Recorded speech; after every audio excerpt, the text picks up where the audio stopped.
नमस्कार दर्शकों, आवाज़ इंडिया में आपका स्वागत है। मैं हूं Anjani Kumar Mishra. One nation one election विधेयक आज लोकसभा में पेश हो गया है। विपक्ष ने मंगलवार को लोकसभा में पेश किए गए विधेयक को खारिज कर दिया। लोकसभा में इस बिल को लेकर सरकार और विपक्ष में गतिरोध बना हुआ है।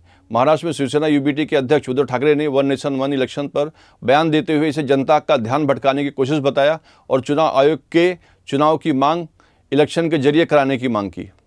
आता सध्या देशात जे काय चाललेले ते सगळे विषय जसं अदानी आहे, इतर काही गोष्टी आहेत, ह्याच्यावरनं दिशाभूल किंवा लक्ष भरकटवण्यासाठी हा विषय आणला जातोय। वन नेशन वन इलेक्शनच्या आधी निवडणूक प्रक्रिया जी आहे ती पारदर्शक झाली पाहिजे आणि माझं तर मत सरळ आहे की निवडणूक आयुक्त सुद्धा निवडणुकीतून निवडले गेले पाहिजेत। कारण निवडणूक आयुक्त हे नेमले जाणार असतील आणि ते जर का आम्हाला निवडणुकीचे कायदे शिकवणार असतील तर ती प्रथा योग्य नाही आणि अशा व्यक्तीच्या अधिपत्याखाली वन नेशन वन इलेक्शन होता कामा नये।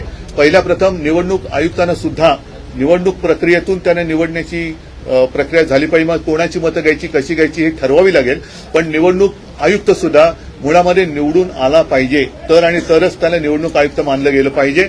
आणि ही जी काही शंका आहे, एकदा जर का यांना वाटत असेल की एव्हरी वोट फॉर अमुक एव्हरी वोट, मग तुम्ही का बॅलेट पेपरवरती एका साध्या गावाचं मार्केटवाडीमध्ये बॅलेट पेपरवरती निवडणूक घ्यायला तुम्ही का घाबरता? जर का सगळ्यांनी मतं तुम्ही म्हणता तसं महाराष्ट्रासाठी दिले, अमुक दिले, तमुक दिले, मग तीच मतं त्या बॅलेट पेपरने येतील ना।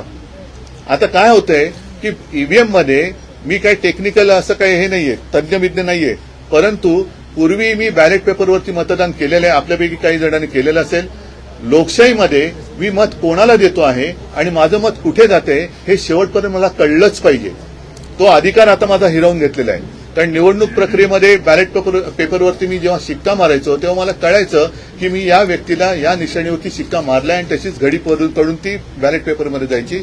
आता मी बटन जरूर दाबतोय, दिवा नक्की लागतोय, ती मला एखाद्या झूमध्ये दाखवत तशी माझी रिसीट दाखवता तुम्ही, ती कुठे जाते ती कळत नाही, ती मोजली जात नाही आणि मत रजिस्टर कुठे झाले, कारण मत ते मोजलं जाते, व्हीव्हीपॅटच्या रिसिटीवरचं मत मोजलं जात नाहीये, त्याच्यामुळे ते मत कुठे नोंदलं गेले हे मला कळत नाहीये। त्याच्यामुळे मुळामध्ये मला असं वाटतं की लोकशाही किंवा मतदानाची प्रक्रिया आहे ही पारदर्शक असली पाहिजे आणि ती पारदर्शक झाल्याशिवाय वन नेशन वन इलेक्शन होता कामा नये। कारण आता जे काय महाराष्ट्रात घडलंय ते महाराष्ट्रातल्या सर्वसामान्य जनतेला पटलेलं नाही आणि हे पटलेलं नसताना त्याच्या डोक्यावरती निवडणुका अशा पद्धतीने लादू शकल्या जात नाहीत।